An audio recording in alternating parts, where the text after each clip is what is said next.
have low vision, or have another print disability which makes reading, holding a book, or turning a page difficult or impossible. The content is copyrighted by the respective publishers.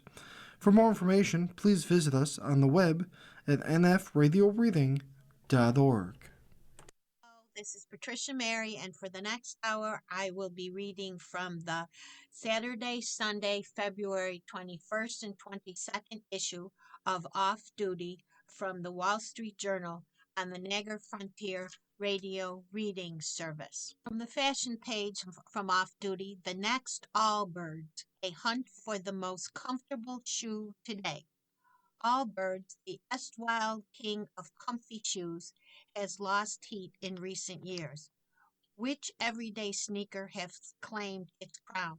We tapped 8 experts, including sneakerheads, a mountain guide, and a physio for their top men's pick. And this is by Matt Algay. When Allbirds launched in March 2016, its sneakers were instantly dubbed the world's most comfortable shoes by Time magazine. The San Francisco label won over shoppers with its low key branding and sustainable materials like plush merino, in addition to its soft cushioning. But in recent years, Allbirds has lost heat. Its share price is down more than 90% since its 2021 IPO. In January, it announced the closure of all full price stores in the U.S. Allbirds did not respond to requests for comment. Its shoes were criticized by some tech bros for wearing out too quickly, but also competition for comfy kicks has ramped up. As dress codes continue to relax, max cushion or performance comfort sneakers originally designed for road running, think chunky foam soles and mesh uppers, have been accepted as casual everyday shoes. The landscape of comfort has changed dramatically, says James Hessa, an Oregon-based footwear content creator. Comfort is definitely more top of the mind than ever, says Seth Fowler, a Philadelphia sneakerhead who started releasing regular comfort focused videos on his YouTube channel in response to viewer comments. This isn't simply a case of cloud form and squidgy soles. Counterintuitively, in order to deliver supreme comfort, a shoe can't be too soft. It must offer support too. So, which casual kicks can now claim the comfort crown? We tapped 8 experts, including sneakerheads and a foot focused physical therapist, for their picks. The anatomy of comfort. The midsole, the underfoot cushioning layer that provides stability and shock absorbance, is probably the most important factor for comfort, says Jack Slade, a Los Angeles based content creator and sneakerhead. He said the midsole is responsible for probably 70% or 80% of comfort. Other factors he cited: the fit of the shoe, particularly its width, and the breathability of the upper materials. In running shoes, often a soft mesh.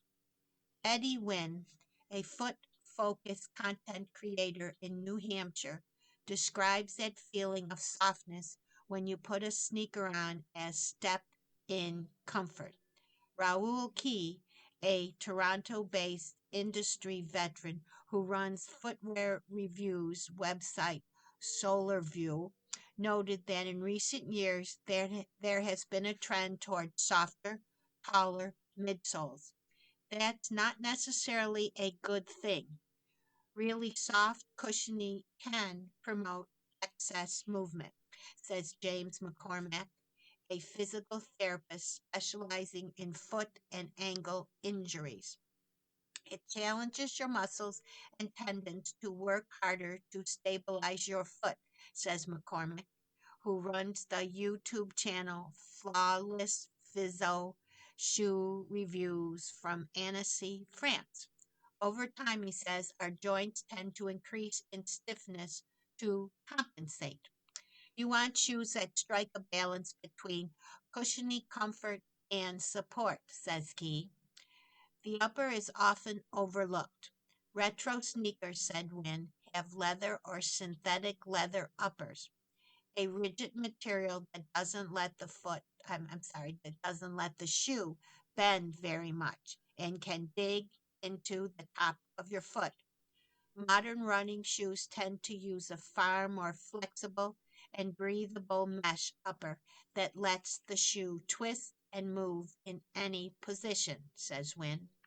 He suggests seeking out shoes with a thinner, more open mesh for breathability, praising the $170 Brooks Adrenaline GTS 10 as a standout. Shoppers often buy the wrong shaped sneaker for their feet, says McCormack. Different brands and different models cater to different shapes, he says. Ultra and Topo specialize in shoes with what McCormack calls an anatomical toe box, more space around the toes. New Balance are typically very good for a generally wide foot, he says. The comfort winners. For Hess, few shoes are as comfortable as the $180 Nike Vomero Plus, a running sneaker with a bulky stack of midsole foam that was released last year. It's probably the most comfy Nike sneaker I've ever tried on, says Hess.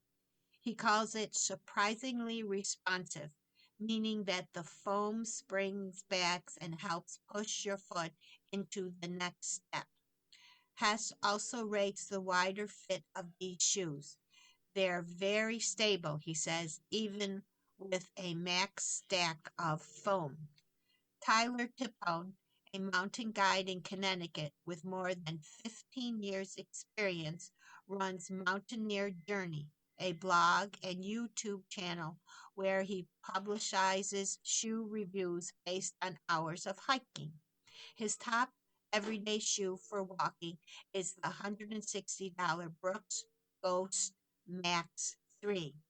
Yes, it's a max cushion shoe, but it doesn't feel like it collapses into a soft, unstable mess once the miles stack up, he says. He attributes this sense of lasting stability and plushness to Brooks's DNA Loft V3 cushioning. Nigel Jane, Brooks's director of product line management and innovation, works in the brand's Run Research Lab inside its Seattle headquarters. He explained the nitrogen infused process behind the DNA Loft V3. Liquid nitrogen is transformed into a gas under high heat and pressure, then infused into the foam, creating a very consistent cell structure, essentially lots of tiny bubbles. He says this makes the foam softer, lighter, and more responsive without sacrificing durability. Tipone also rates the $175 Hoka Bondi 9 because of its active foot frame, a midsole foam design that creates a kind of bucket seat around the back of the foot.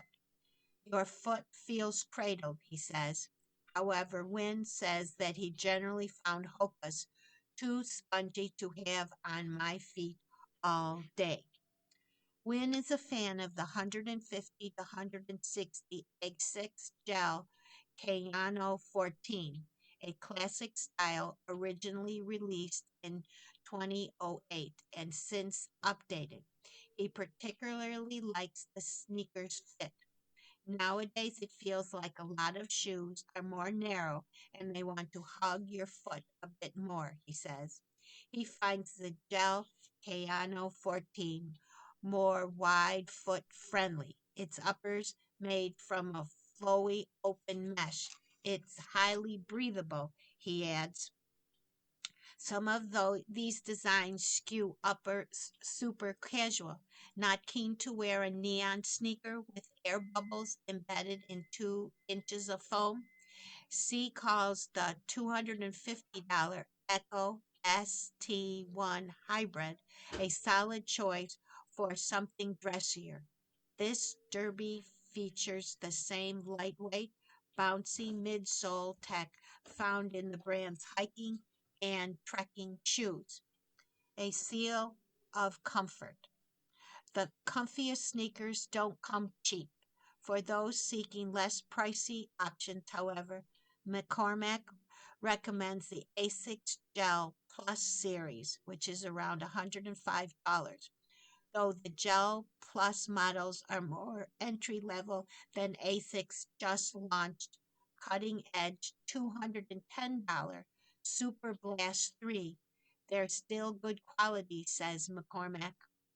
Often the big issue with cheaper models, he says, is that the outer sole rubber wears down quickly, making the shoe less comfortable.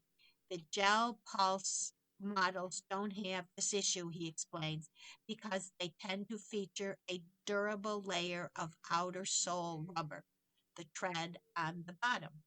Beyond fancy tech and foam chemistry, comfort can be viewed as something relatively simple. The gold standard is something we call indivisible design, says Long Tam To, chair of the sneaker design program at the Savannah College of Art and Design. It means you put your feet in and don't notice anything.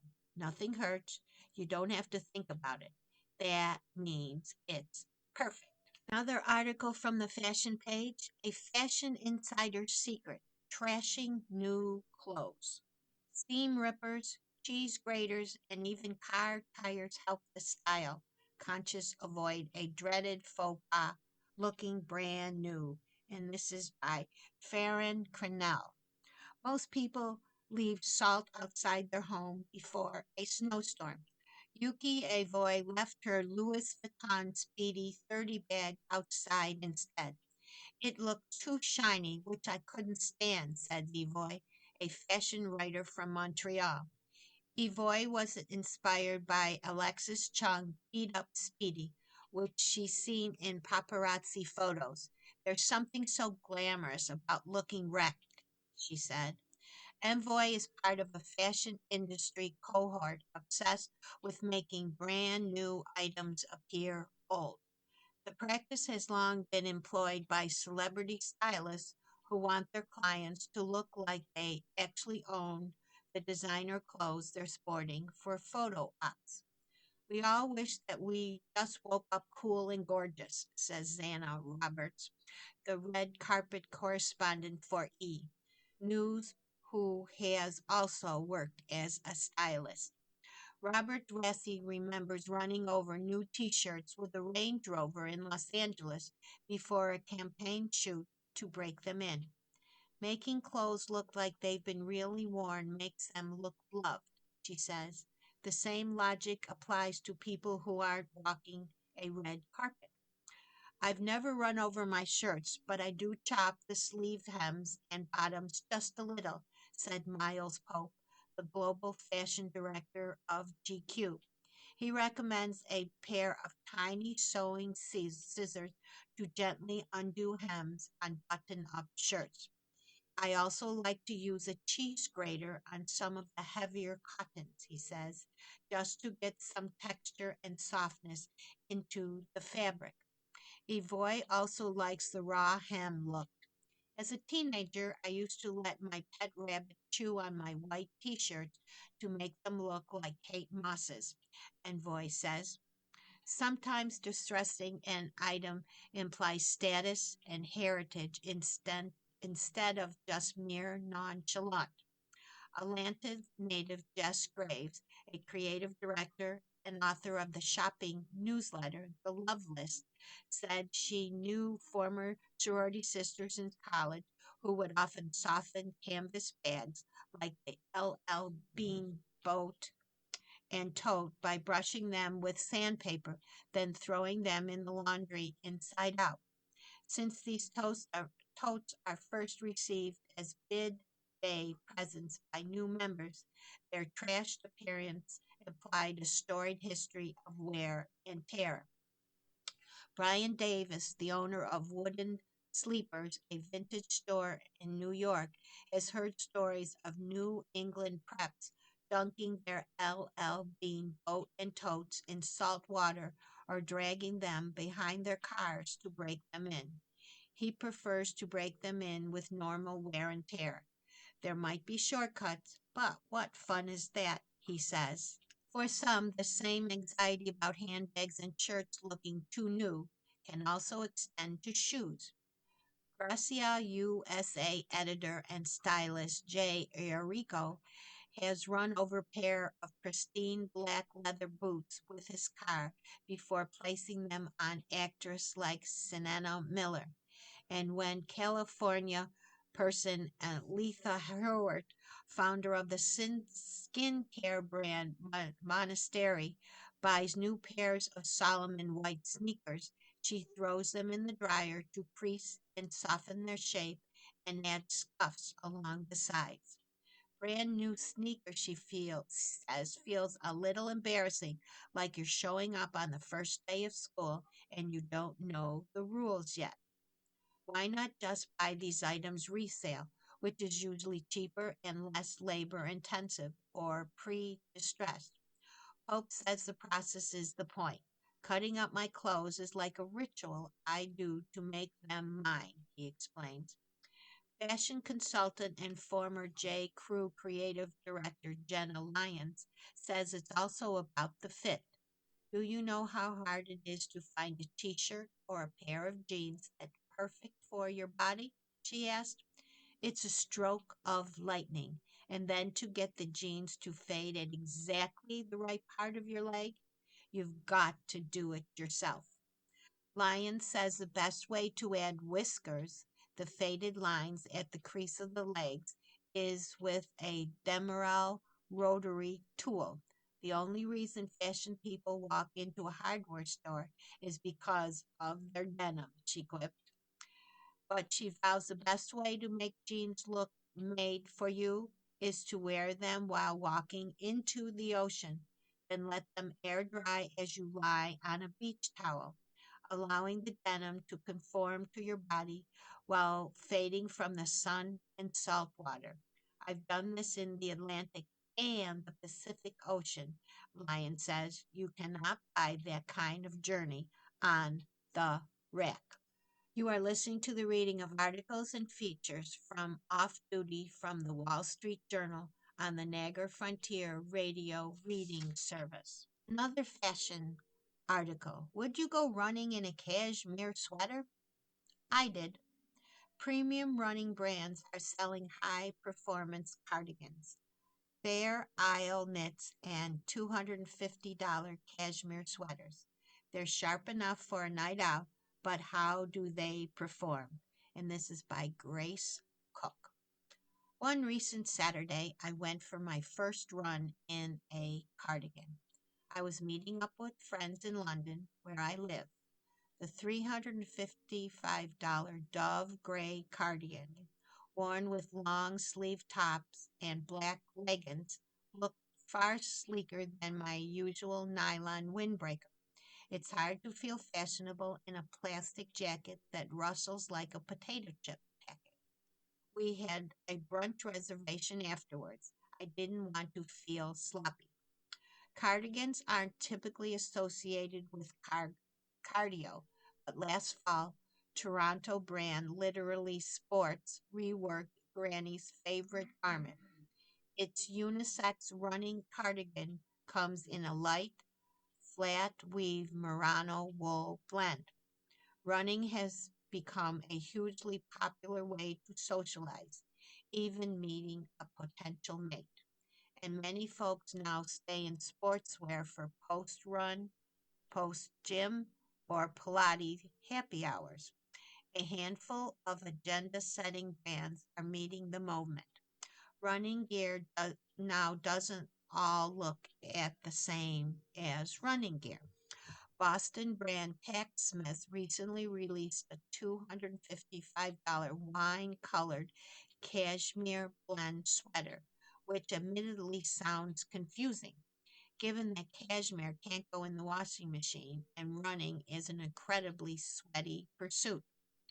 French label Satisfy offers $300 running button down shirts with Western inspired yokes made from a stretchy, fast drying Japanese twill.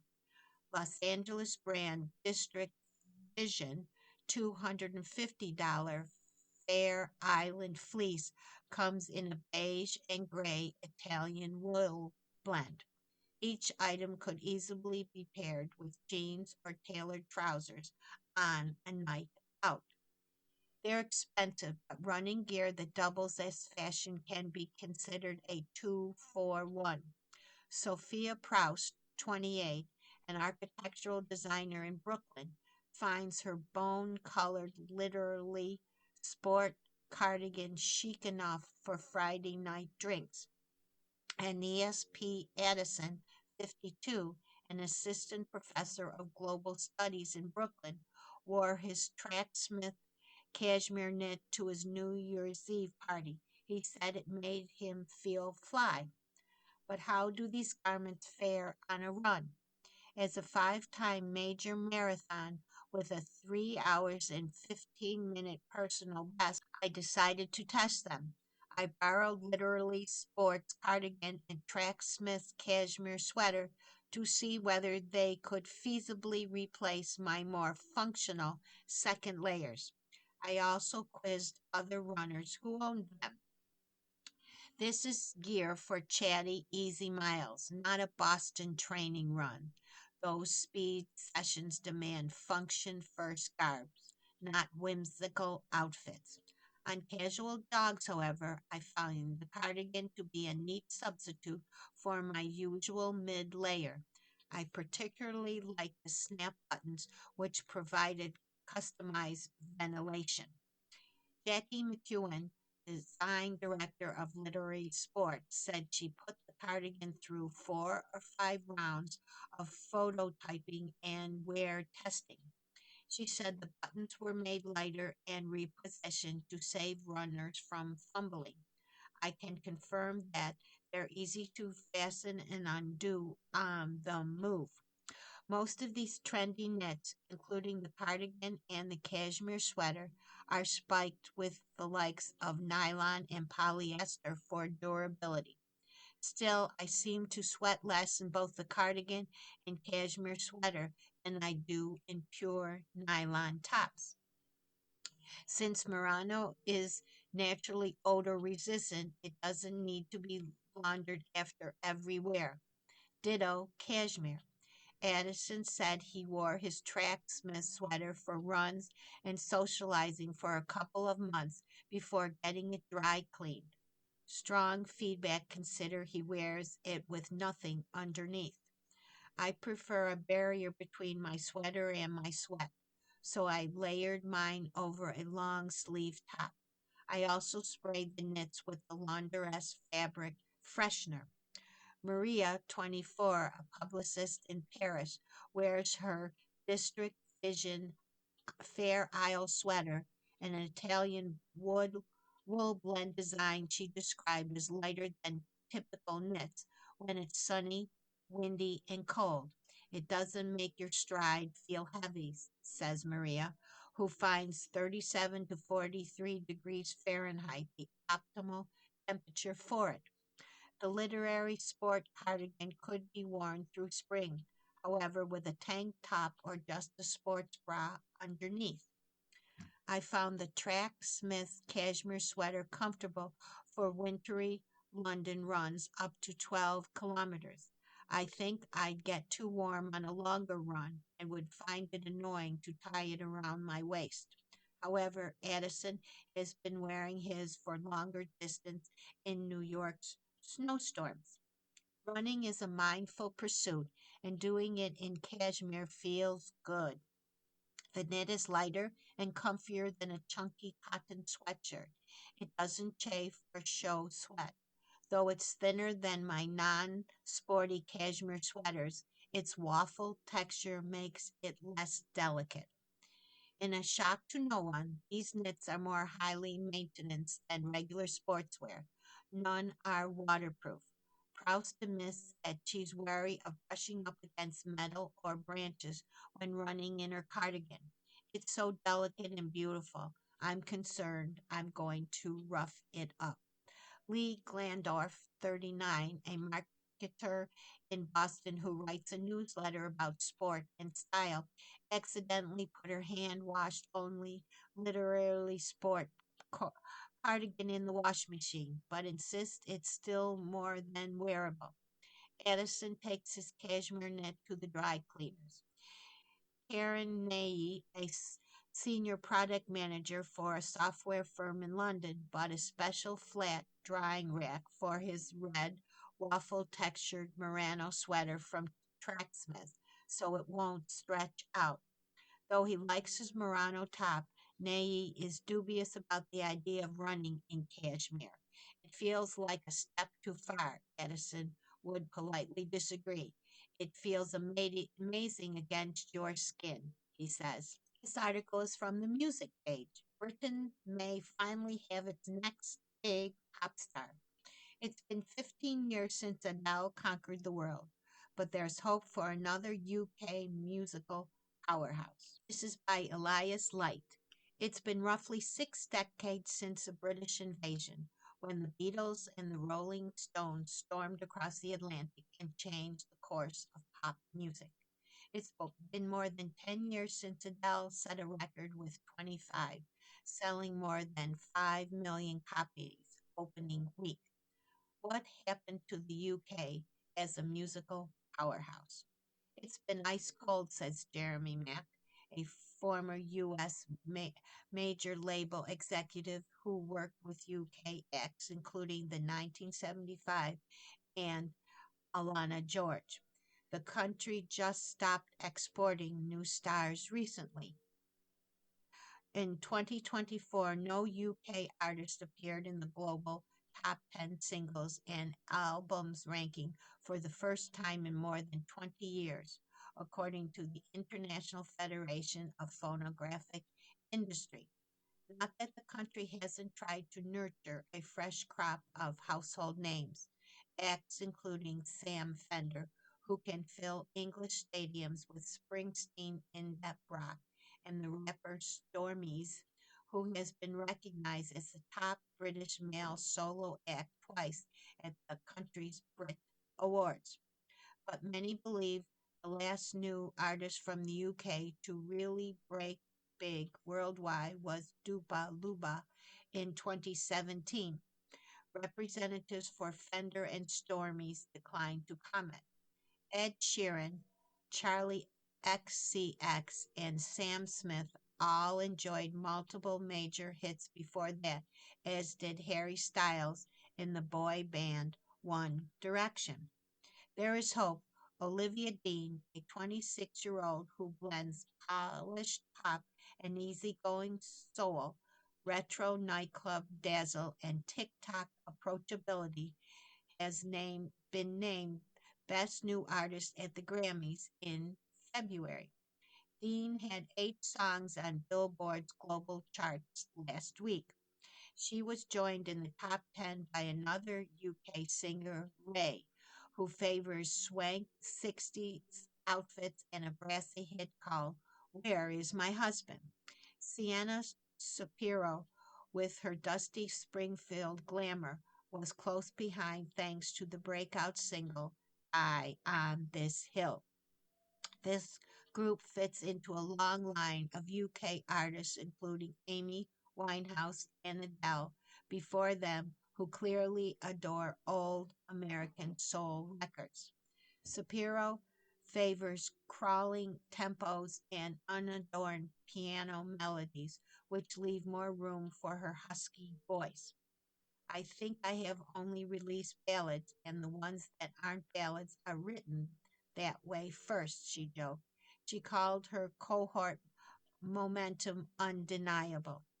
It's a tough time for any country to produce global stars. There is just a staggering volume of noise to cut through, says Kirk Sommer, global co head of music in the agency WME. The UK may be facing some additional headwinds as its share of global streaming has roughly halved in the last decade.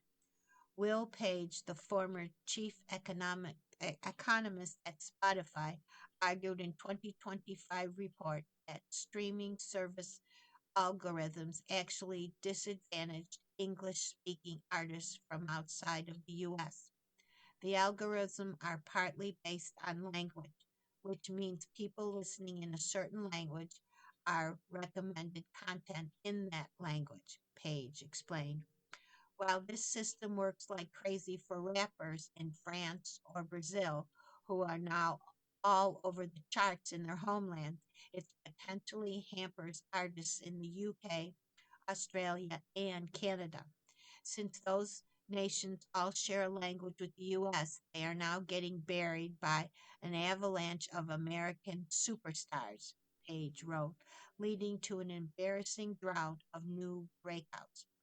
Spotify counters with its own study declaring that 81% of listeners feel Australian music is visible, accessible, and easy to explore on streaming platforms. Several executives also maintained that UK artists were overly reliant on the might of the BBC Radio 1 to win listeners. The reach and influence of the national pop station was so immense that it could push any new artist straight into the top 10, sometimes straight to number one, says Chaz Jenkins, chief commercial officer of the data company Chartmetric. Then they served as a springboard for an international career. Radio's role as kingmaker was superseded first by streaming service and then by TikTok. It's hard for a national industry to ditch a business model that has been delivering phenomenal results for 50 years, Jenkins continued, even when that model doesn't work anymore. A spokesman for the BBC Radio 1 did not respond to requests for comment. TikTok has provided a crucial global boost to several UK up and comers starting late in 2024 when Messy, a song by Londoner Lola Young, went viral. She won a Grammy for Best Pop Solo Performance earlier this month. Until Lola started to get a lot of traction, it didn't seem like there was a fresh wave of English talent breaking through, says Summer, who works with Young as well as Adele and other UK stars.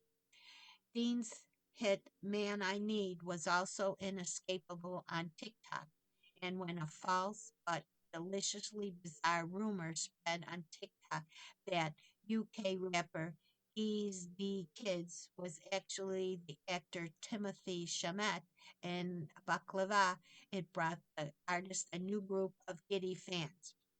Ease D Kid's terse, battering sound is a world away from that of Dean and Spiro. So his aesthetic, he dresses as he might host a goth night at the local bar. In the past, some American hip hop fans balked at the accents in the UK rap, while others couldn't relate to the issues being argued over the lyrics.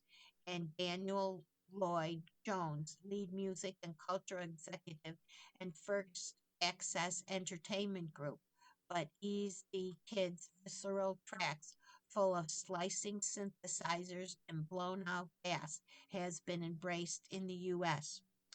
The UK does this, Shapiro says. It has cycles where it kind of goes quiet and then suddenly everyone comes out at once. You are listening to the reading of articles and features from Off Duty from the Wall Street Journal on the Niagara Frontier Radio Reading Service. From the food and drink page, sick of winter? Throw a French onion soup party.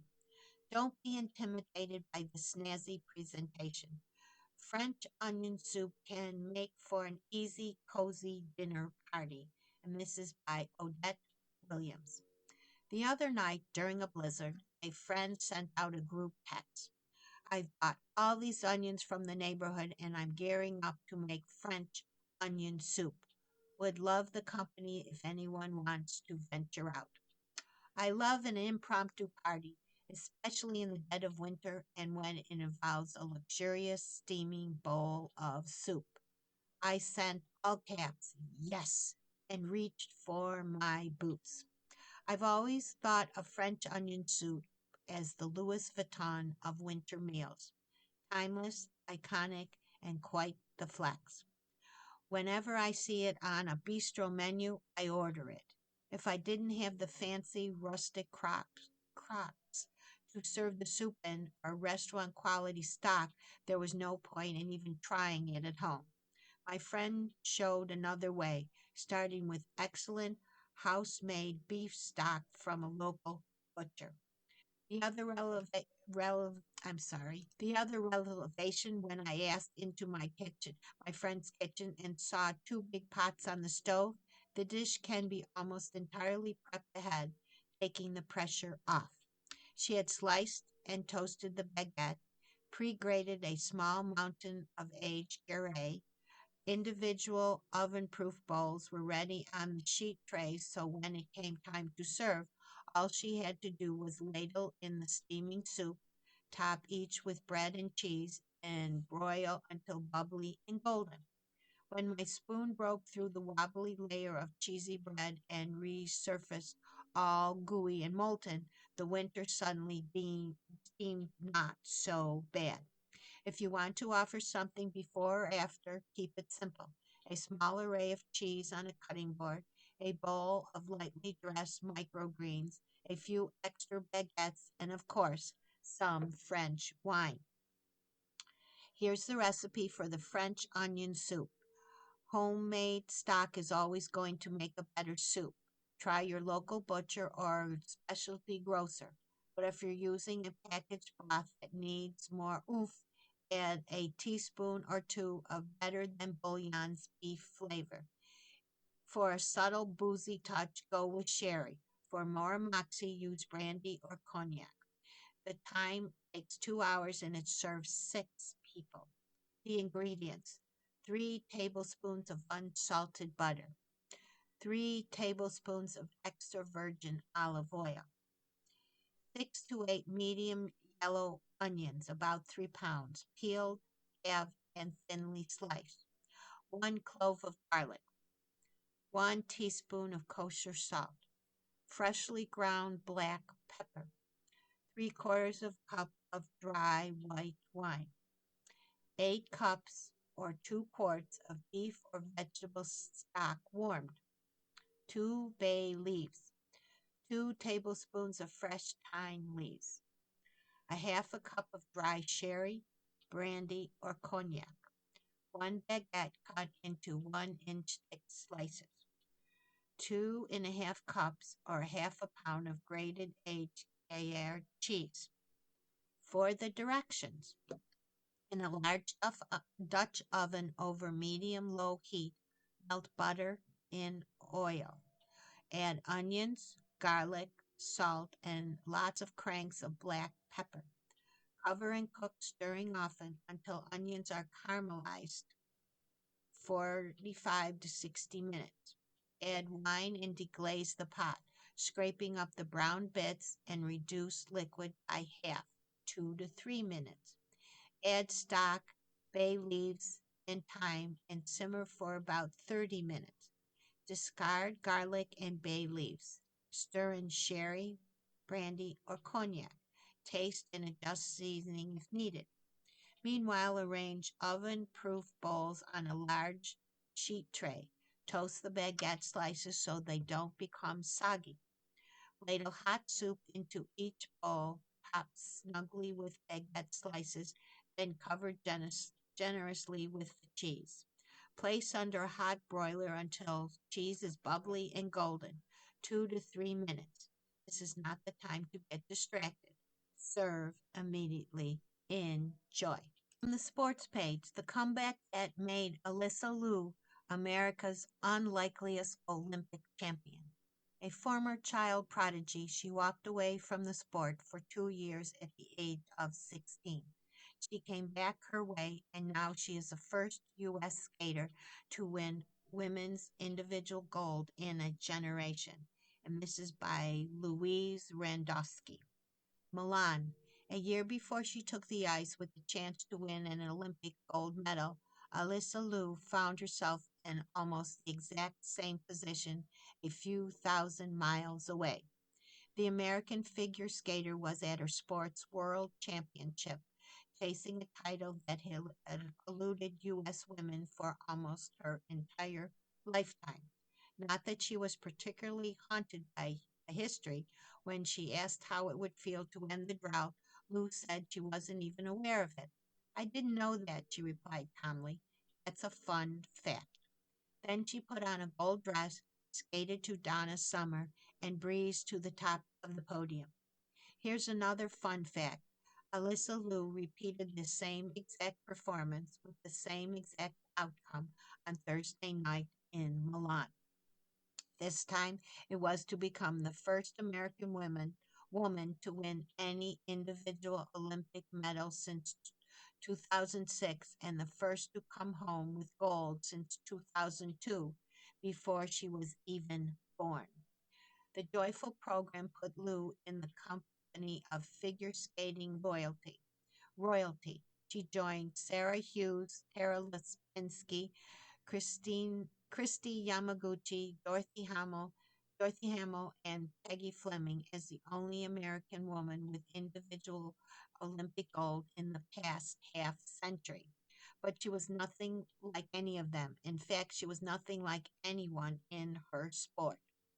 To reach the most hallowed ground in figure skating, Lou had to retire at 16, unretire 2 years later, and come back as an entirely different skater with an unapologetically carefree approach. She climbed to the top of the Olympic podium her way. I'm doing stuff that people tell me you shouldn't do, said Lou, now 20. I've been doing a lot of that. Her career in figure skating didn't start like that. Growing up in the Bay Area, Lou was known first as a child prodigy, then as a cautionary tale about the toll that elite sports can take on young athletes. Before her comeback, Lou's greatest success happened when she was barely into her teens. She became the youngest ever U.S. champion at 13 in 2019 and was pulling off triple X's and quadruple jumps while she was so tiny that her competitors had to help her lift onto the podium. Her father micromanaged her career, making decisions about who coached her and how they did it. He acknowledged he brought a radar gun to the ring to clock her speed. It all became too much. She went to the 2022 Olympics and finished sixth, took a bronze medal at the World Champions a month later, and declared herself done with the sport. She retired at 16 with all the classic symptoms of burnout. You can get lost in the sport, she told reporters last year. In his sport, a comeback just isn't in this sport, a comeback just isn't unusual, but almost unheard of.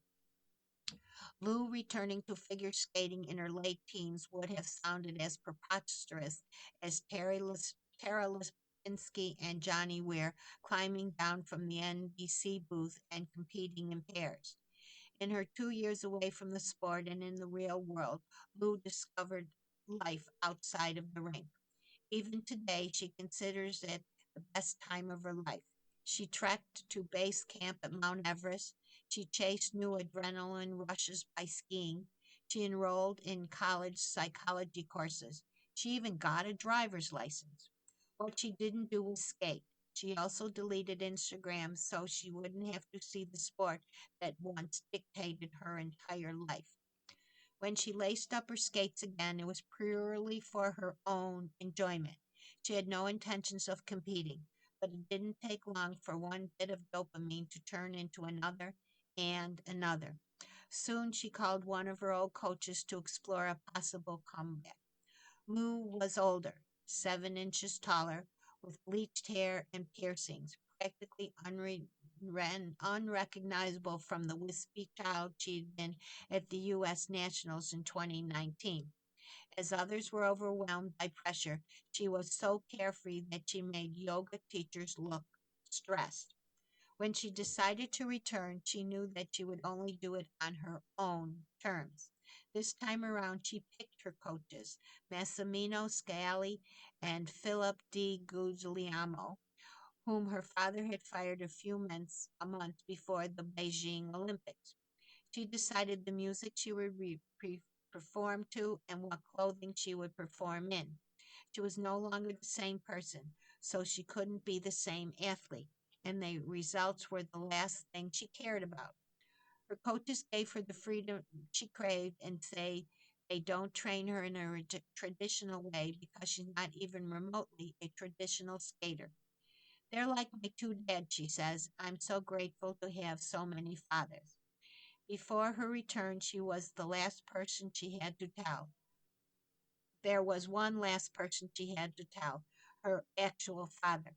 A single dad with 5 children through surrogates, Arthur Liu has said he invested $1 million in Alyssa's career. Although Alyssa says she still wants to make her father proud, she insists that her comeback wasn't for him. This week, he watched from the stands as she finished third in the short program on Tuesday and then returned on Thursday, ready to take her shot at the gold with a free skate she adored. Lou can rattle off a list of everything she loves about it: the entrance to the triple salchow, the exit from the loop itself, the step sequence, the finale. And when the music stopped, even before she knew that she was an Olympic champion, Alyssa Liu was beaming. I don't need this, she said with the gold medal around her neck. What I needed was the stage. I got it. So I was all good, no matter what happened. It's another article from the Olympic sports page. Team USA and the crazy Olympic hockey gold that will live forever.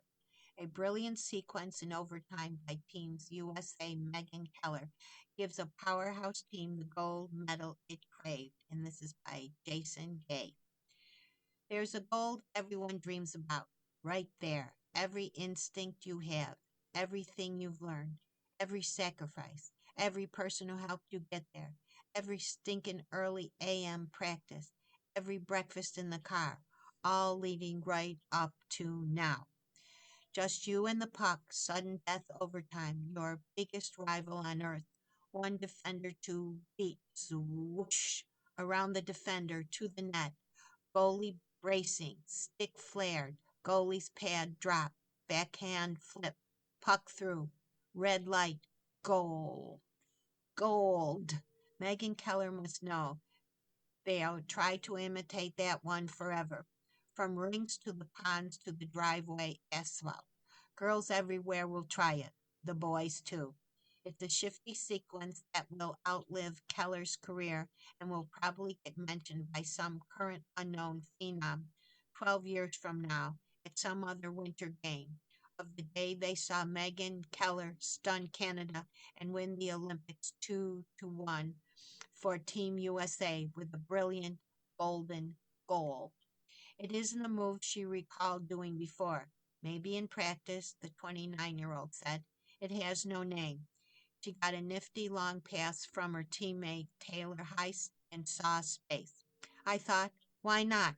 Keller says, let's take a chance. Keller's from Farmington Hills, Michigan. She played for Boston College and now the Boston Fleet in the Pro Women's Hockey League. These are her third winter games. This is her second goal. This is the one that will follow her because of the stakes, because of the pressure, but mostly because of the ruthless beauty of her goal, which was followed by Team's USA glove chucking eruption and Team Canada's instant agonizing silence. No sport coddles danger like hockey. It's croquet for people who like running on tops of speeding trains. Seconds after Keller's goal, I got a text from Al Michaels, the late Placid Sinatra, and a hockey nut who knows better than anyone how incredible this game can be. It's all about just wonderful lunacy. Lunacy, Michaels wrote. Do you believe in Hillary Knight with 2 minutes left in regulation? That's a funny part about Keller's goal.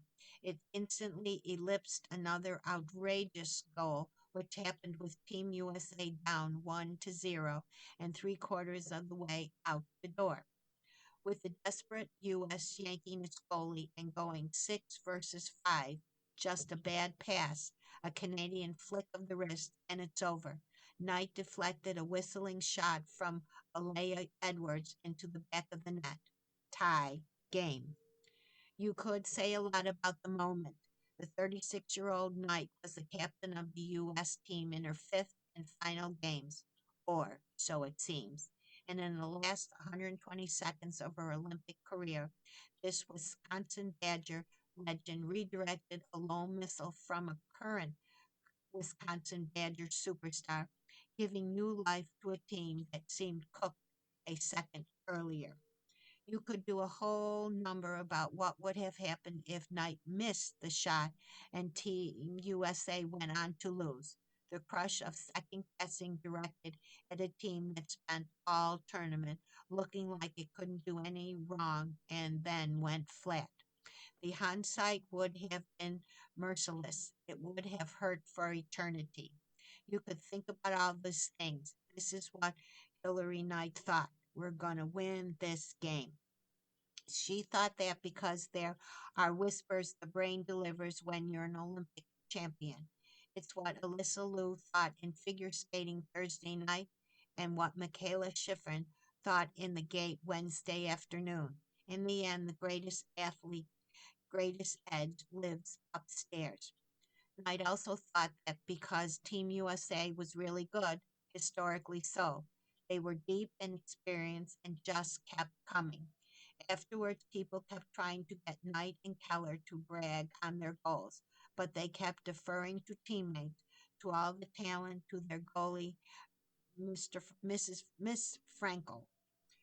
Aaron Franco, you don't win the game without her. The former Northeastern sensation, Keller's teammate in the PWHL, once considered too small for serious hockey, withstanding everything Canada had to give. Franco may have been underworked in Team USA's one-sided rampage to the gold medal game, but Thursday she was on the brink until Keller finished it off. She finished with 30 saves overall. She bailed out her team again and again. As winners, they get to tell the story the way they want. Knight said it. This was the best U.S. hockey team she has ever been a part of. Everyone said it was the best team they had been a part of. Head coach John Warbolski raved about early practices in Lake Placid when he'd give the team instructions and the players asked for more and more and more. The intensity was like something I've never seen, he said. Today's game was a reflection on that.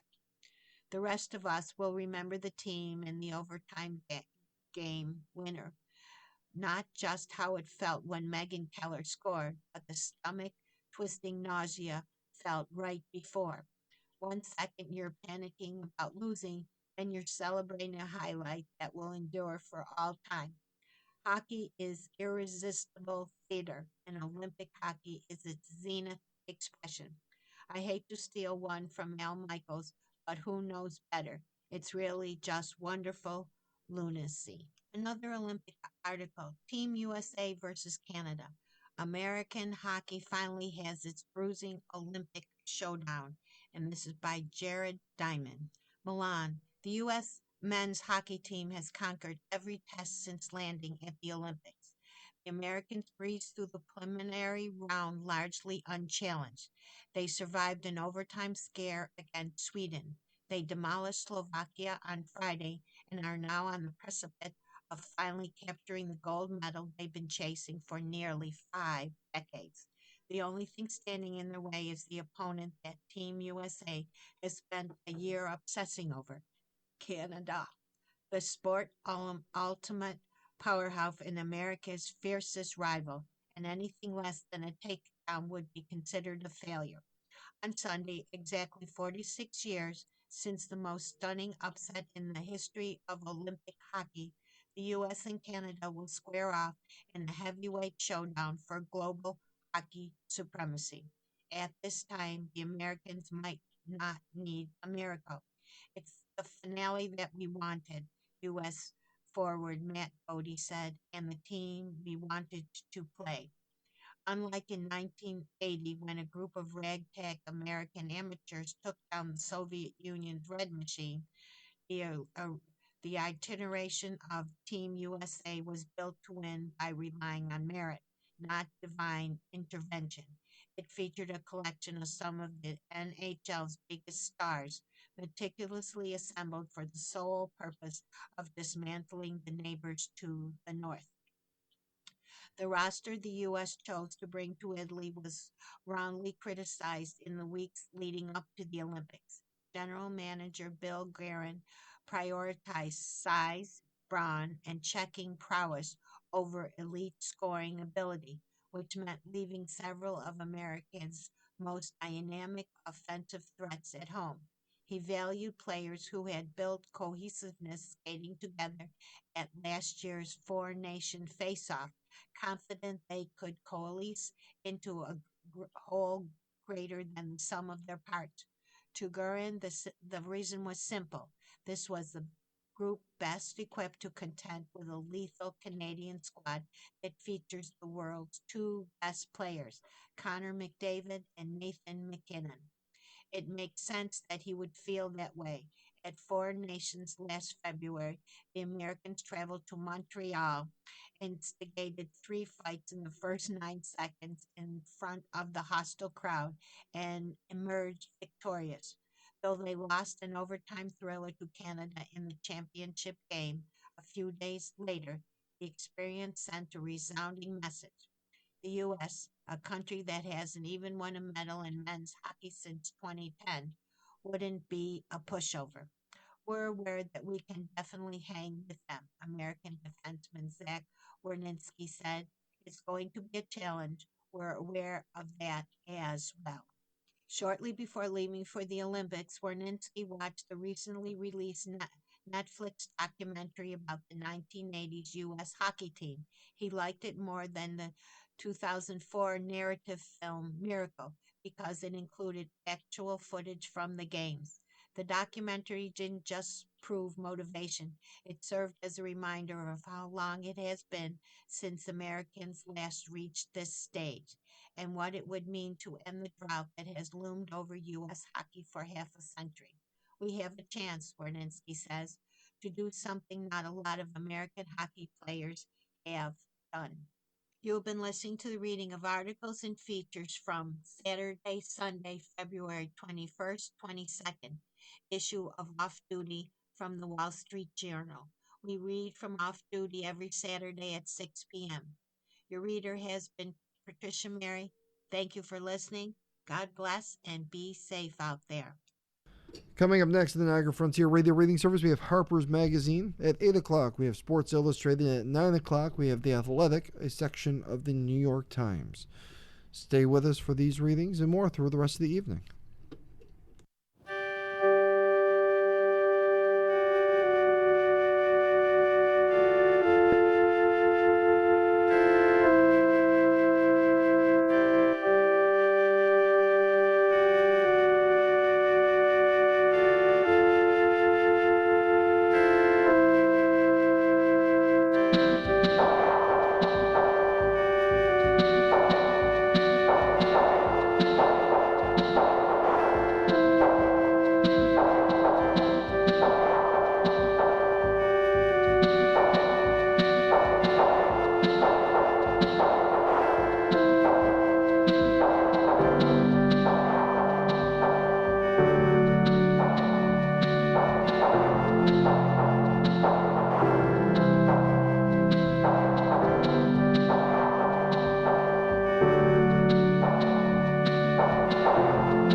following program is intended for listeners who are blind, have low vision, or have another print